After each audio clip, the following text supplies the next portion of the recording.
Without any warning, I received the devastating news of my mother-in-law's passing. Naturally, I felt compelled to attend the funeral, but my husband's reaction stunned me. "Don't you dare come. You've got it," he yelled, his words laced with venom. Confusion clouded my mind. "What are you talking about?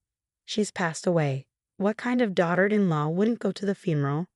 I retorted, trying to comprehend his hostility. "My mom hated you. Don't even think about showing up. You'll be a nuisance," he spat, his tone cutting through the air like a blade. Though my relationship with my mother-in-law had never been close, the notion of not attending her funeral felt beyond disrespectful. Ignoring my husband's harsh words, I made my way to the funeral hall, despite its distance. As I arrived, I witnessed my husband leading the mourning rites. Confusion gripped me.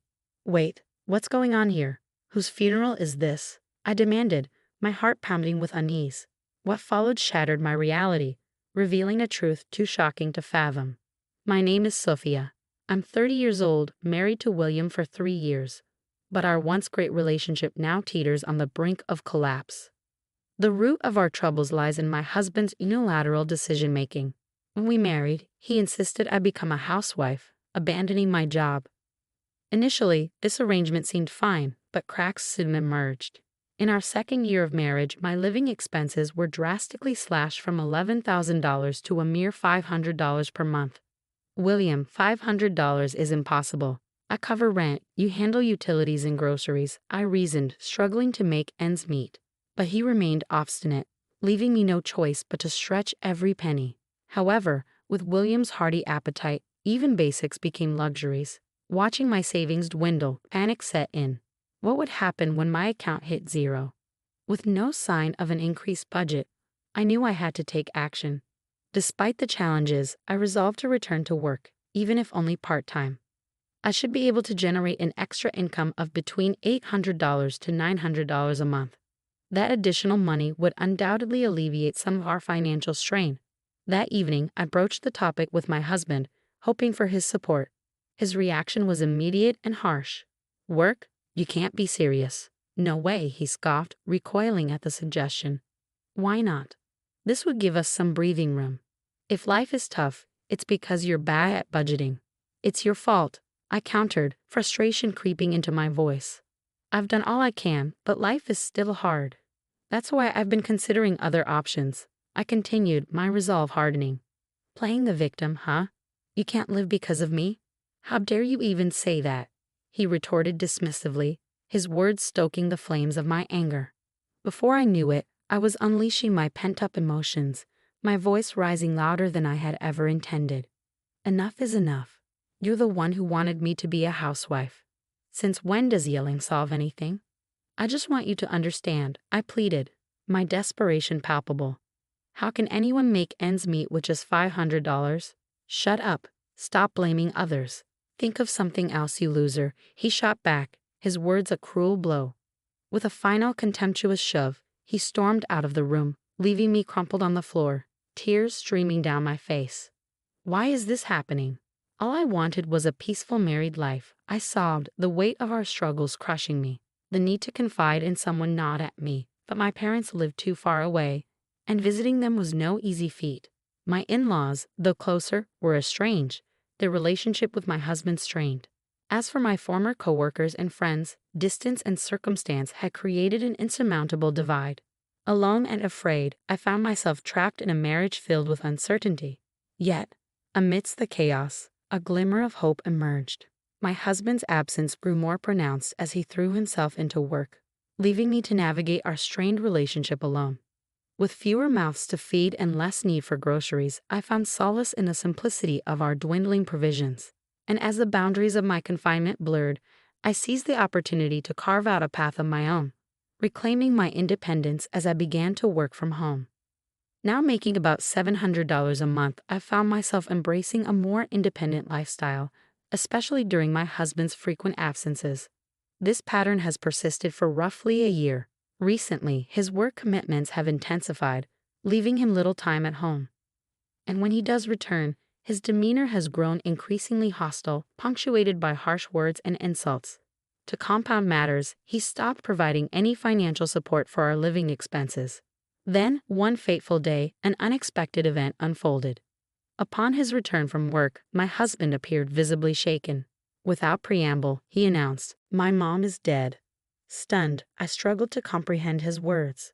"Are you joking?" I managed to stammer, my mind reeling. His response was swift and cold. "Why would I lie about something like this?" He snapped. "I'll go to the funeral alone. You stay here." Caught off guard by his abrupt declaration, I couldn't help but protest. "Wait, what? Why would you go alone to your mother's funeral?" "She's my mom too," I countered, my confusion mounting. His dismissive reply only fueled my frustration. "You don't need to come. I'm enough for my mom's funeral," he declared firmly. "Are you serious?" I retorted, struggling to comprehend his reasoning. His impatience was palpable. "Just don't come to the funeral." "Got it?" he snapped, his tone final. "What are you talking about? What kind of daughter-in-law doesn't attend her mother-in-law's funeral?" I shot back, incredulous. His response was chilling. "Enough. Mom hated you. Okay. Just don't show up at the funeral." His words struck like a blow. "What? My mother-in-law hated me?" I gasped, unable to process his revelation. "Yes, exactly. So even if you did come to the funeral, my deceased mom wouldn't be happy," he concluded coldly, leaving me speechless. I couldn't believe what I was hearing. A sharp pang pierced my chest as the harsh reality was laid bare before me. Seeing my distress, my husband let out an exasperated sigh. "Enough already. If mom hated you, dad feels the same. Your presence would just make everyone uncomfortable." "Fine, I get it. Just stop," he insisted, his tone weighted with frustration. "You better," he added sternly. "All right, don't come to the funeral," he pressured, leaving me no choice but to acquiesce. 2 days later, in the early hours of the morning, my husband bustled about, preparing for the day ahead. As he disappeared into the bathroom, I noticed his discarded pajamas and his phone left unlocked on the table. Curiosity piqued, I glanced at the screen, revealing directions to the venue for the day. Something felt amiss. The location indicated a 40-minute drive from home, but it wasn't towards William's family home. It would take at least an hour and a half to reach his parents' house from there. Why choose a location so far away? Lost in thought, I barely noticed my husband's return. Hastily, I scooped up the pajamas, making sure he didn't catch on to my snooping. "I'm leaving," he announced, striding out the door.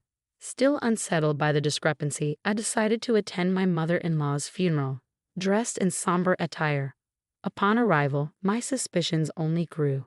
I couldn't believe what I was seeing. The room was filled with unfamiliar faces, occupying seats typically reserved for family and staff.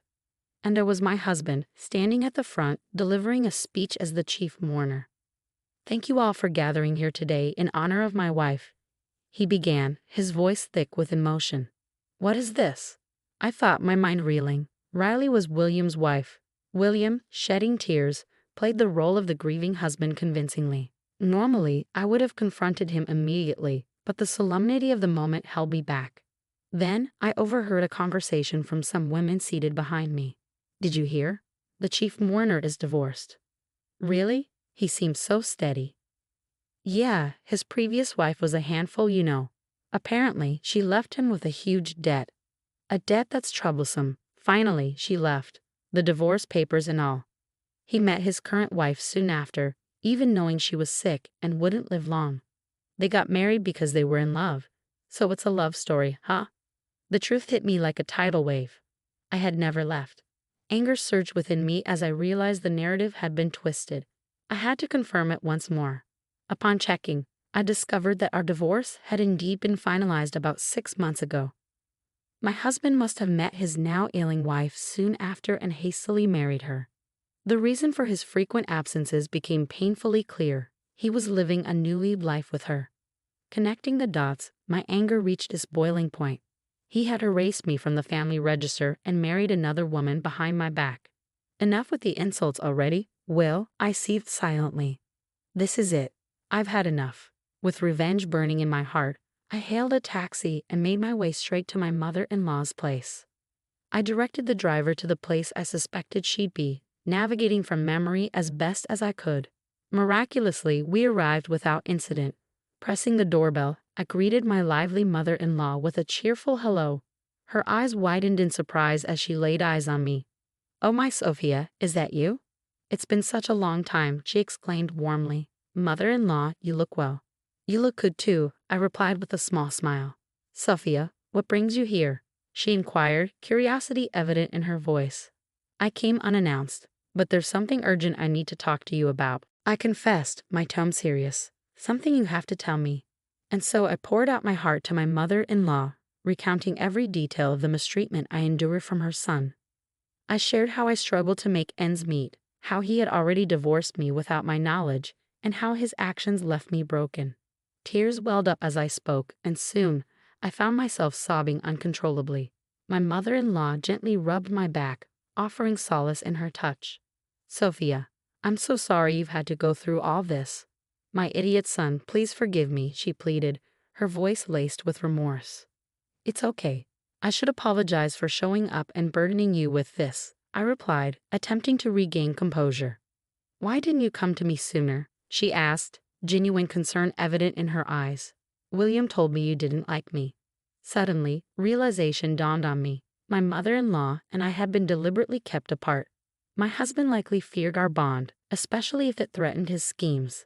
Unbeknownst to me, he had manipulated his family into believing I was sick and incapable of working, painting a false narrative to solicit financial assistance. But now, armed with the truth, I knew it was time to confront him. I had nothing to fear as I confided in my mother-in-law about my plan for revenge. Despite the funeral having ended, a few lingering attendees remained. Seizing the opportunity, I approached one of them under the guise of an acquaintance. "Excuse me, do you know where the deceased's family lives? I couldn't make it to the funeral and I want to bring some flowers later," I explained. With a little deception, I obtained the address of my husband's mistress's family home. The following day, armed with funeral flowers, I made my way to their doorstep. A grief-stricken woman, likely the mistress's mother, answered the door. Introducing myself as a friend, I was invited inside. As I was led to the room with the family altar, I spotted my husband among the mourners. "Sophia, what are you doing here?" he exclaimed, his shock evident.